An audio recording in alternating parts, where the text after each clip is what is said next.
జై శ్రీమన్నారాయణ. మీ శ్రీవారదాసులు. పిల్లల విద్య అభివృద్ధికి మేధస్సుకి కూడా ఒక నైవేద్యం ఉంది.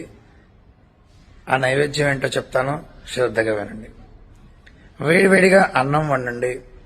దాని తర్వాత కందిపప్పు, ముద్దపప్పు వండండి. ముద్దపప్పు ఈ రెండింటిని కలిపిన తర్వాత దాని మీద శుభ్రంగా ఆవు నెయ్యి వేసి శుచిగా కలిపి ఒక తులసిదళం వేసి శ్రీ మహావిష్ణువుకి నైవేద్యం పెట్టండి. మీరు విన్నది కరెక్టే. ఈ ముద్దపప్పు అన్నం గనక మీరు వారానికి మీరు కుదిరినప్పుడు ఇంచుమించు రోజు విడిచి రోజు 2 రోజులకు ఒకసారో మీ వీలుని బట్టి నైవేద్యం పెట్టినట్లయితే మీ పిల్లలకి విద్య అభివృద్ధి చెందుతుంది. నమ్మండి.